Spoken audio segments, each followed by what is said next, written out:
And welcome back to Little Cuts, our weekly mini-sode where we dig into the things that we've been watching recently. I'm Terry, and if we're a little red-faced, it's because we just finished recording our uproarious episode that's coming out next week. But I'm Terry. And I'm Mary Beth, and I'm chugging a liquid death and hydrating between things because that's important. But this week I'm just drinking scotch. And this week we're talking about sexy demons, mad scientists, murderous dolls, and then we are finishing up Fantastic Fest. We sure are. But before we do get to that, Mary Beth, we had a very wild Little Cuts recording last week, yes. I would say, between internet issues, between dog issues, and then I know something happened after that episode. Yeah. Okay. So, sorry, the cat's being very cute. She's distracting me. But so after we were done recording, he kept getting sick. The dog kept getting sick, and he was because you were pet sitting at someone's house. I was staying at my friend's house. So I'm back in my office. I'm back home, but I was at my friend's house last week, staying at her house with her two dogs, and the dog was getting really sick. He was throwing up a ton, and he's a 13-pound Chihuahua creature. Like, he's not very big. So he kept throwing up. I was, like, really worried about him. He was acting really weird. And I was like, all right, vibes are weird tonight. The tradition continues. But then, so he has just been getting sick. He is shaking. He is acting so upset. And apparently, like, it's normal for him. Like, he does this every once in a while. But I was like, all right, things have been weird. And for part of the night, he also been staring at a door, like, at the door frame. I think he was doing that in the video. He was, like, looking out the door of the guest room I was in. And so at this point, I was like, all right, it's time to go to bed. I'm exhausted from, like, freaking out about you. Let's go up to bed. So I go upstairs with the two dogs. And so whatever, lay in bed, turn all the lights off. And important to note, both dogs are next to me.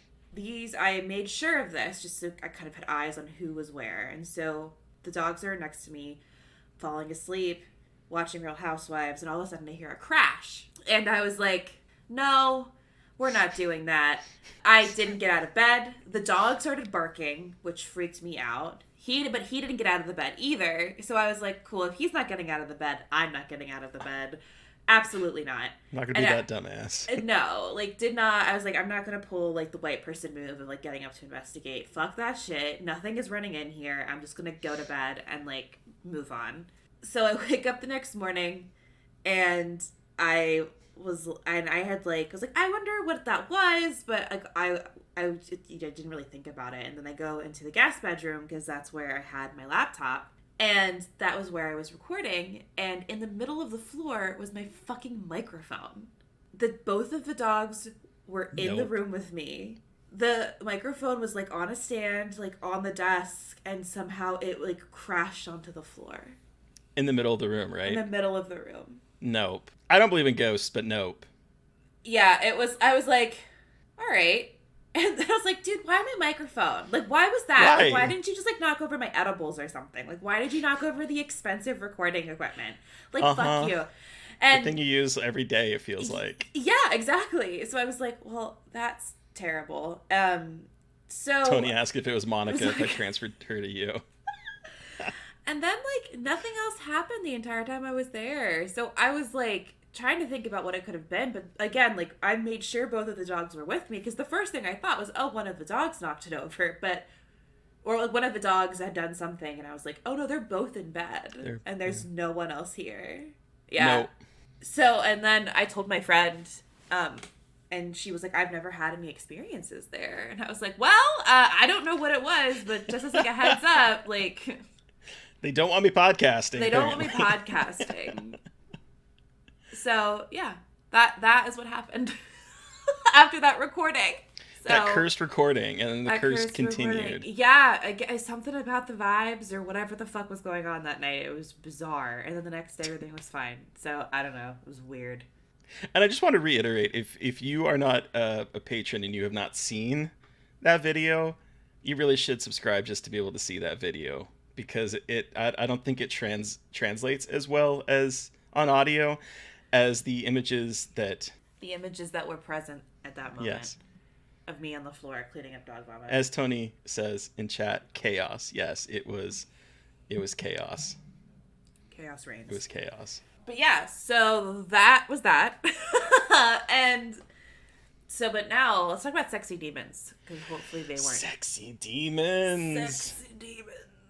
We both got to see HELLRAISER, which is premiering, I believe, the day this episode drops. Yeah. On Hulu. I love this movie. Yeah. I love this movie. And I'm curious about what you thought of it, Mary Beth. So I reviewed it for Dread Central. If you're curious of my review, go over and read it. But I was really surprised. I really, really liked it. I think the Night House is 100% a proof of concept for Hellraiser, especially with what they do with playing with space in this movie. Yes. I think the Cenobites are terrifying, and I think this takes kind of a new look at Hellraiser, because I think the biggest complaint I have is that it's not as like sexy or as like gritty as the first one. It is a little bit more kind of restrained and sanitized in a way that I think is effective. I just don't think they explore it as much as they could. I think there's something really interesting going on in this movie in terms of not being like, it's not leather anymore, it's flesh, and kind of like this different kind of vibes around sensuality. And I think that could be played with way more, because it was just like, there was a little bit of a disconnect there. But it's beautiful. It's a beautiful movie. It's very much like vibe heavy is the way I would put it. It's vibe heavy. Yeah, I think it leans into the cosmic horror aspect of it a lot.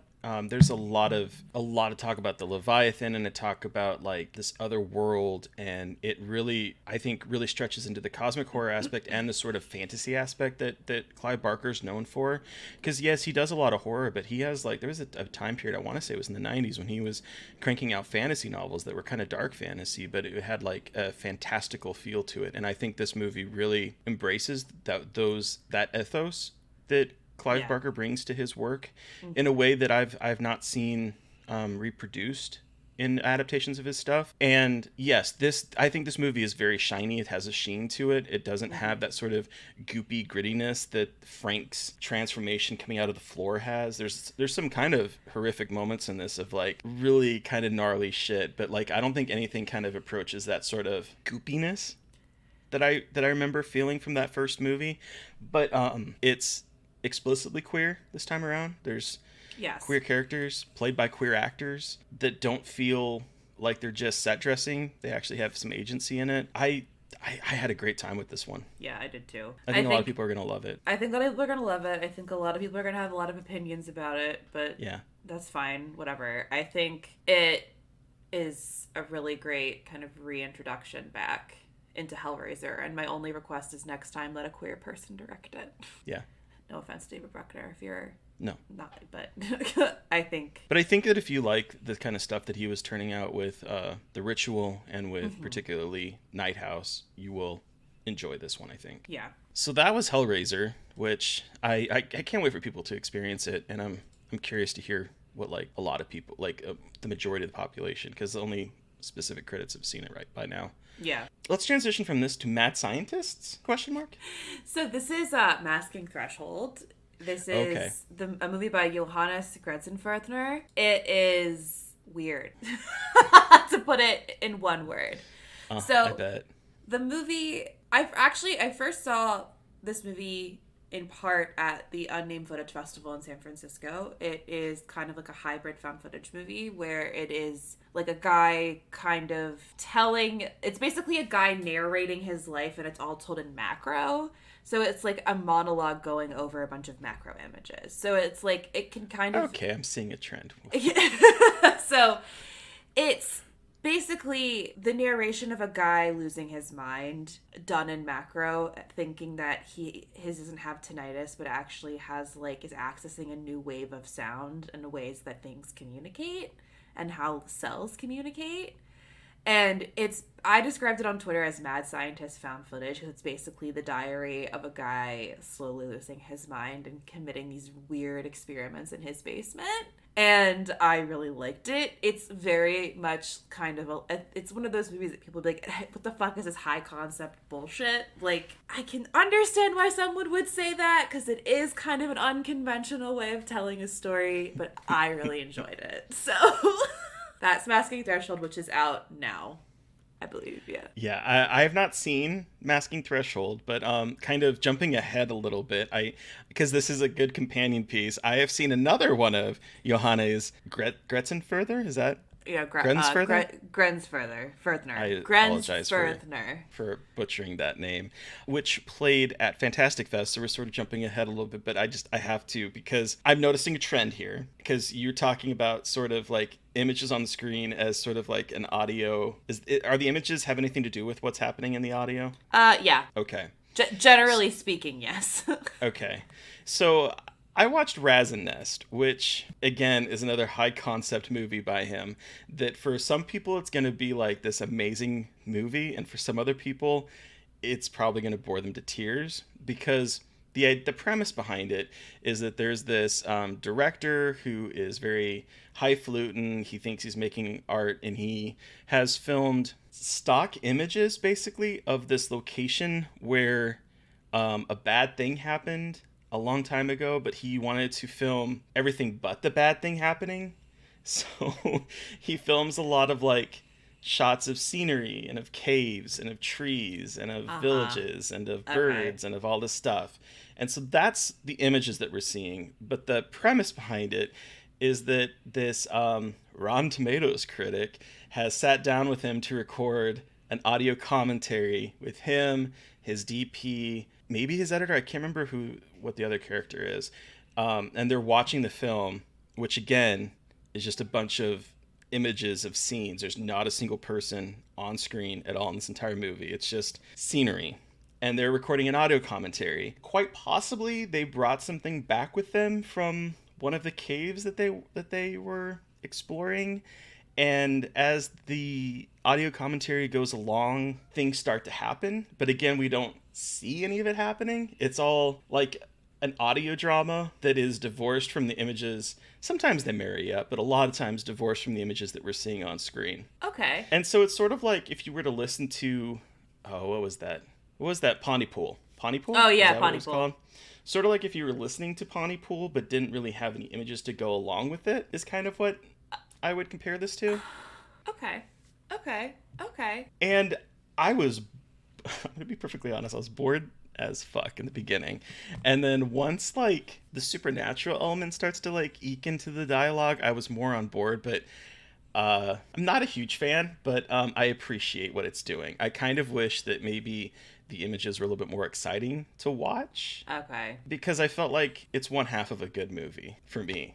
Personally, because the audio built to like something that was really interesting. I just wish there was a little bit more. My mind wandered while I was watching it is basically what happened, because I was like, the images, I was on my phone because the images again were nothing to really write home about. You can only look at the same cave and a swirling camera moving into the cave so many times in a hour and 30-minute movie before your mind starts to like wander. But it seems very much in line with what he does, is what I'm gathering from Masking Threshold in this. But like the Masking Threshold, like the images matched more and they are much more shocking. Okay. There's nothing shocking in the images here. Okay, yeah. Because Masking Threshold was much more, I think, like shocking in its imagery. So I think it was a little bit more. There were parts of it that it was kind of just like, what is happening? But the images, I think, were a little bit more like in coordination with what was happening. Because he's like narrating science experiments he's doing. So you see him like more okay. So it's like he's narrating his actions more than I think in RAZZENNEST, which is obviously different. But so yeah, there's a little bit of a difference. A lot of scenery. And how he's using imagery. Yeah, so that's Masking Threshold and RAZZENNEST. Killer Dolls? Okay, so back when Chucky season 1 came out, I saw the very first episode as like a pre-release screener. And then I did not watch anymore because it was October. Everything was coming out. It was a weekly show. I didn't really have access to it. So, with Chucky season 2 coming out, I was like, I'm gonna sit down and I'm gonna watch the first season, and I binged the entire season in about a day and a half. Oh my god, you guys, Chucky is a fucking good show.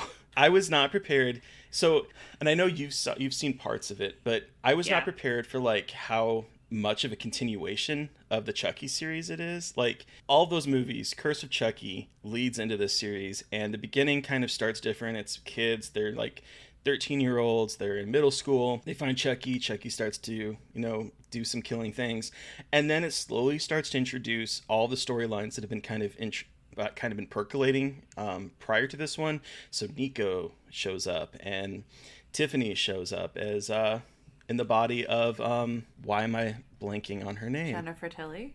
Jennifer Tilly. I cannot believe I just did that. Am I a gay? Like, what? Say, come on now. Yeah, so like Tiffany as Jennifer Tilly shows up. It starts to like incorporate the long mythos of the Chucky movie. It's mean. Like kids in peril. Oh my god, kids die. Oh yeah. Parents in peril. Some of these kids are orphans by the end of the season. Like it is vicious. What happens to Nika is like incredibly bleak and disturbing. I was not prepared for how good and how hard that season goes. And then I started watching season 2, and I'm 3 episodes into it. One thing I love that I'm afraid no one is ever going to be able to see except for critics that have these pre-release things is that the visual effects of episodes 2 and 3 are not finished. So you see the puppeteers kind of moving Chucky, and it's absolutely delightful. Like I am loving watching this just because I'm seeing like how they're pulling off the practical effects. It kind of reminded me of playing Devil May Cry 5. There's like an option in Devil May Cry 5 where you can see like the cutscenes that they do, but they're live action cutscenes of people that would eventually doing the mocap behind it. And that's what this reminded me of in such a great way. But season 2 continues the story. It picks up almost immediately where season 1 ends. I'm not going to spoil anything in case you haven't seen it, but the remaining characters end up in a juvenile hall, and then things start to go from there. Glenn and Glenda are going to show up this season. I'm hearing that it's going to be kind of a Bound reunion because I think Gina Gershon is supposed to show up at some point. Yeah. Sutton from Real Housewives of Beverly Hills is going to be in an episode. I don't know what that is, but okay. I don't know what that is. Sutton. She's a really rich lady in Real Housewives of Beverly Hills. Her and Jennifer Tilly are very good friends. I really want Jennifer Tilly to become a housewife is really what I'm trying to say here. She's really good friends in real life? Yeah. Yeah. Okay, so that makes sense because as the show opens in season 2, she is in her Beverly Hills home as playing herself, like she is Jennifer Tilly. There's a really funny little moment in this where they talk about Bride of Chucky as if like those movies really existed in this universe. Oh. Because they make a comment about like, they're like, yeah, it's Jennifer Tilly, but it's not really Jennifer Tilly. It's sort of like in Bride of Chucky, but real.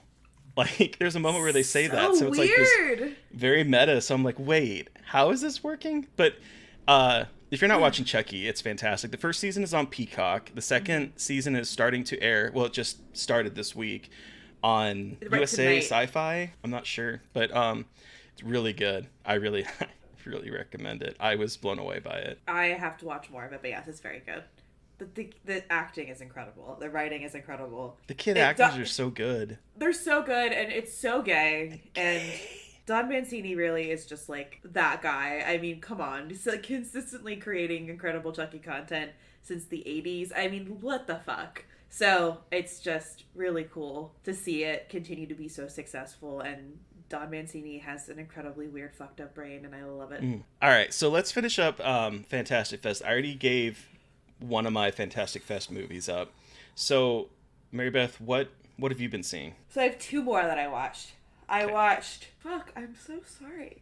Jesus, it's been a busy week. I watched 2 movies. The first one I watched was Flowing, which is an Italian horror movie that is about trauma. But it's it takes place in Rome, and there is a really weird thing happening. When it rains, a gas is released from the sewers, and the sewer and that gas makes you kind of like, it makes you hallucinate and brings back like your worst memories, makes you relive your worst memories and commit violent acts because of those memories, basically like possesses you, and you kill someone out of like revenge. It's something like you have like visions of something that plays with guilt and like rage. And so it's centered on this is happening, and there is a family whose mother died in a car accident, and the daughter is in a wheelchair now, and the son and the father hate each other. Oof. And it's about like that emotional journey going alongside this weird thing like spreading all over Rome and like creating like massive amounts of murders across the city and violence. It's bleak. It's pretty fucking bleak.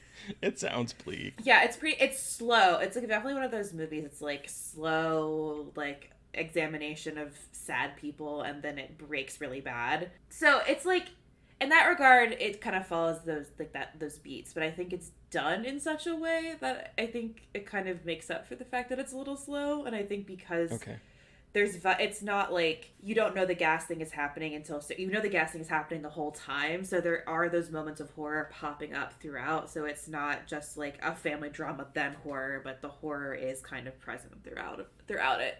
So yeah, I quite enjoyed it. It's pretty gross and fucked up, and I don't know when that one it doesn't have distribution yet, but yes, that's flowing. Yeah, I wanted to see that one. I didn't have time. Yeah. People who follow me know shit happened this week, and just, yeah. Yeah. I haven't really had time to watch things.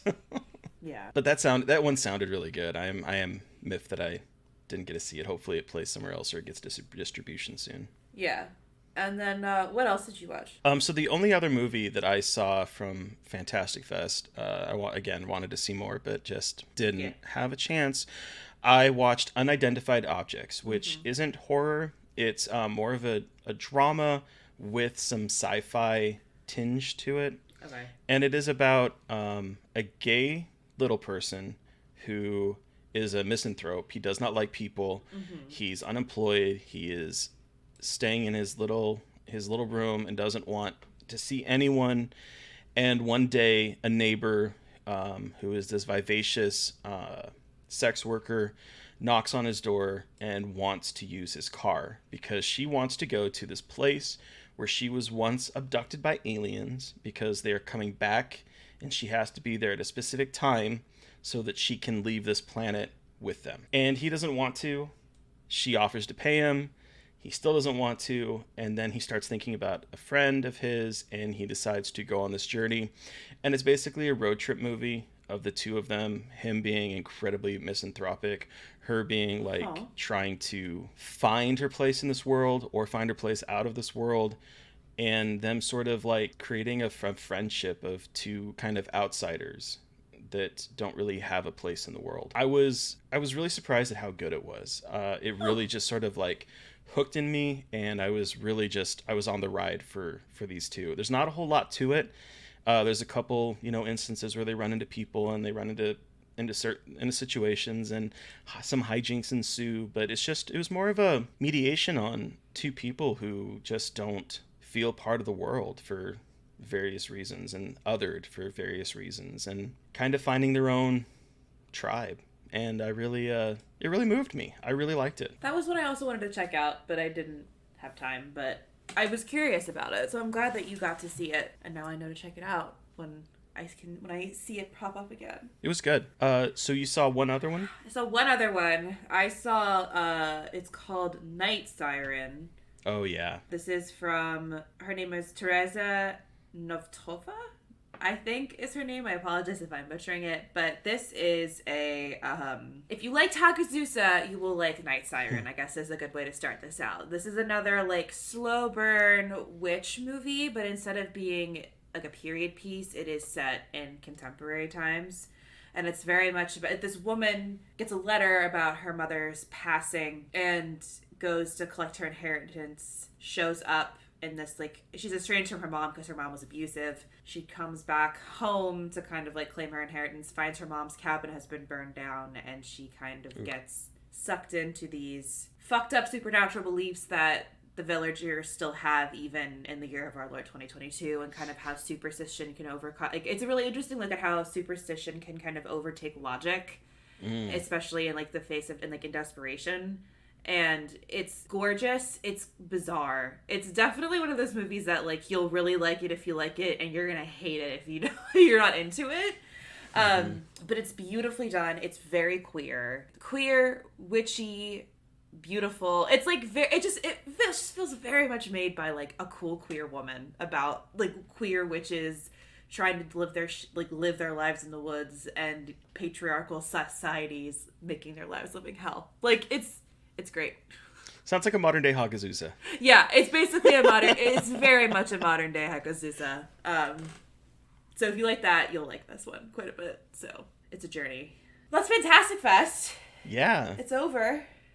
It is over. Weird. Yeah. But so that means we're going back to horror comedies. We are. So what are we watching next week for horror comedies?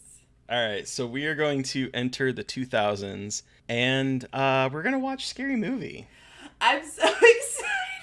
I have not rewatched Scary Movie in so long. It's not going to hold up well at all. I cannot wait. I mean, I do have a secret confession that I do watch this movie. Not an inordinate amount of times, but I have seen it multiple times since 2000, and we'll dig into that too.